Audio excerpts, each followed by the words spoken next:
Sebuah dentuman besar terjadi di laut. Orang-orang pada panik. Pikirnya itu konflik antara GAM dengan RI. Dan banyak orang yang mensumpah serapah terhadap dentuman ini.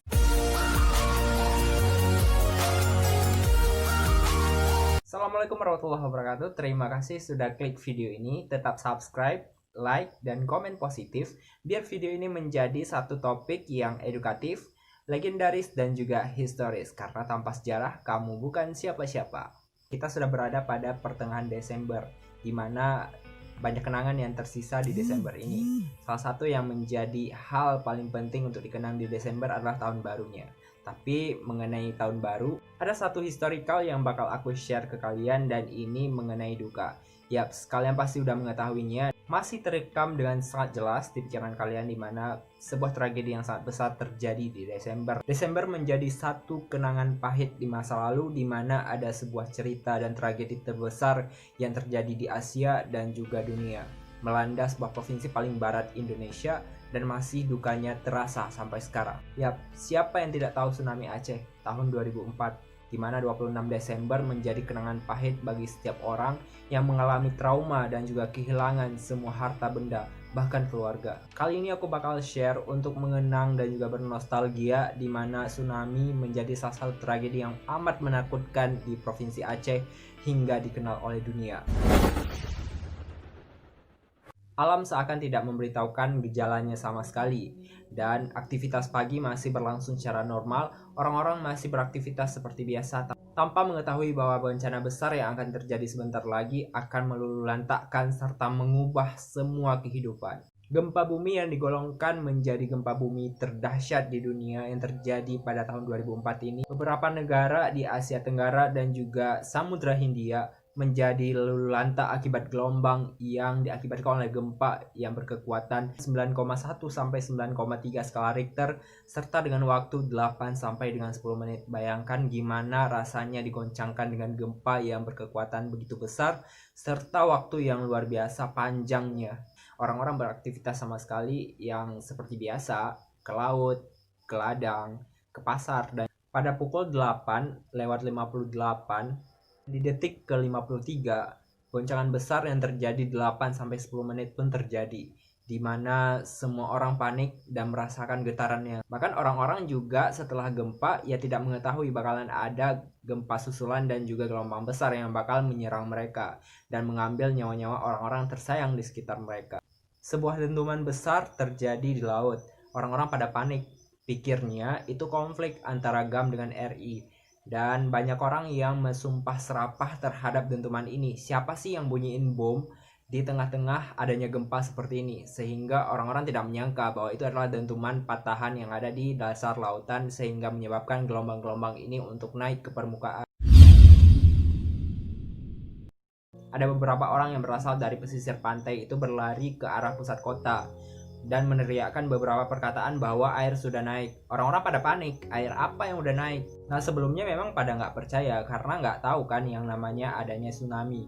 Beberapa orang itu ambur-adur dalam berlari ke sana kemari. Ada yang lari ke pusat kota, ada yang lari ke Padang, ada lari ke gedung-gedung tinggi. Seketika gelombang hitam yang membawa puing-puing bangunan dan juga pasir gelap dari arah pantai datang ke pusat kota. Ketakutan sekali ya kan, karena ini musibah yang pertama kali terjadi di Aceh. Makanya orang-orang itu pada nggak tahu harus lari kemana karena melihat gelombang yang udah begitu besar, gelap, bikin mereka tuh hilang pikirannya mau kemana. Dan bahkan beberapa orang itu dengan mirisnya mereka itu ada yang melepaskan tangan saat mereka harus menolong sanak familinya sendiri. Bahkan ada beberapa yang dari genggaman tangannya itu lepas dan air itu mengambil orang-orang yang mereka cintai dari tangan mereka sendiri. Bahkan dia pesisir pantai barat selatan Aceh itu habis diluluhlantakkan oleh tsunami. Pengalamannya ada saudara aku yang memang juga menjadi korban. Aku bukannya mau mengungkit masa lalu lama ataupun duka lama, tapi aku cuma mau nge-sharing bahwa keluarga aku juga menjadi korban dari keganasan tsunami 2004 ini. Jadi kan aku punya bibi yang tinggal di Padang Serahet, Kota Melabuh atau Aceh Baratnya Aceh. Bibiku itu punya 4 orang anak. Yang pertama itu ada Kak Tuti, yang kedua ada Bang Fikar, yang ketiga itu ada Kak Rina, dan yang keempat itu Dek Tina. Pamanku alias suami bibiku itu setiap jam 3 pagi pasti pergi melaut tuh di malam minggu kan. Jadi paginya beliau pulang ke rumah jam 5 subuh buat sholat subuh, habis itu ngambil makanan berangkat lagi bersama Bang Fikar. Saat balik ke rumah, beliau kan berpamitan kembali bersama dengan bibiku. Jadi bibiku pakai daster warna oranye. Terus memang kayak nggak ada tanda-tanda sama sekali bakalan terjadi musibah apapun. Ya seperti biasa, pamanku ngambil bungkusan nasi, habis itu naik lagi ke bot, habis itu pergi melaut lagi. Kejadian di 26 Desember 2004 di hari Minggu pagi itu, info yang aku dengar dari tetangga beliau, Kak Tuti ini pergi ke kuala atau muara sungai yang jatuhnya ke belakang rumah bibiku. Jadi muara sungainya itu mengalir ke laut juga. Karena kebetulan rumah bibiku juga 200 meter nih dari laut. Kak Tuti ini pergi pagi-pagi jam 7 pagi gitu. Beliau nyuci ke belakang rumahnya beberapa ratus meter ya ke arah sana dan bersama teman-temannya yang lain. Ya namanya juga anak-anak yang dulunya di desa, bukan desa sih tapi ya daerah situ juga termasuk desa dulunya. Cuma dekat laut gitu. Ya pergi pagi minggu ya untuk nyuci terus bersihin sepatu. Pada jam 8:58 lewat 50 detik tuh gempa kan datang dengan skala 9,1 sampai 9,3 skala Richter. Goncangannya itu kuat banget dan lama, 8 sampai 10 menit. Jadi ini tuh termasuk ke dalam gempa paling panjang dengan durasi 8 sampai 10 menit di dalam sejarah yang ada di dunia. Otomatis bibiku panik kan karena nyari anak-anaknya yang hanya 2 orang di rumah. Gempanya kan udah selesai nih. Beberapa menit setelah gempa selesai, orang-orang meneriakkan bahwa ada air laut yang udah naik ke daratan. Tetangga bibiku itu punya bot juga di belakang rumah dan dia nggak ke laut. Cik Man itu memberikan abal-abal kepada bibiku untuk segera naik ke bot untuk berangkat karena air laut udah datang. Otomatis bibiku kan panik. Jadi beliau tuh nggak mau pergi sendirian aja dengan kedua anaknya dan meninggalkan Kak Tuti yang belum ditemukan dan belum pulang ke rumah karena habis nyuci. Kata-kata terakhir bibiku kepada tetangga bilang bahwa ya pergi duluan aja nanti aku nyusul katanya. Karena dia harus mencari Kak Tuti. Akhirnya Cik Man kan meninggalkan bibiku di rumah merangkul 2 orang anaknya. Setelah itu nggak tahu apa yang terjadi. Gelombang besar terjadi. Kemudian warna hitam pekat datang dari laut yang hanya 200 meter meluluhlantakkan semuanya pondasi rumah. Lain cerita dengan pamanku yang memang melaut bersama Bang Fikar, beradanya di atas gelombang nih. Jadi dibawa tuh perahu kecilnya ataupun botnya itu melalui gelombang-gelombang ini. Jadi setara dengan 1 pohon kelapa, Wak. Udahlah bilang sama pamanku, udah nggak ada lagi di rumah, kayaknya nggak akan ada yang selamat karena gelombangnya tinggi kali, setinggi pohon kelapa. Alhasil bener aja, perahu yang ditumpangi oleh Bang Fikar dan juga pamanku dibawa menuju pusat kota dan beliau terdampar di sana bersama perahu. Semuanya rata dengan tanah, nggak ada lagi yang tersisa. Pondasi rumah bibiku dan hanya beberapa helai baju yang ditemukan dan itu bekas puing-puing rumah hanya bersisa semen dan juga pondasi. Meskipun gelombang tsunami sudah meluluhlantakkan Aceh dengan menyapu rata semuanya, banyak sekali keajaiban dan juga hikmah yang bisa diambil dari kisah dan juga tragedi ini. Masjid Raya Baitur Rahman yang ada di Banda Aceh dan juga Masjid Raya Ulele masih berdiri kokoh sampai dengan hari ini, dan 2 objek ini menjadi bukti nyata bahwa kekuasaan Allah itu memang ada dan rumah ibadah tidak pernah hancur di bawah tsunami.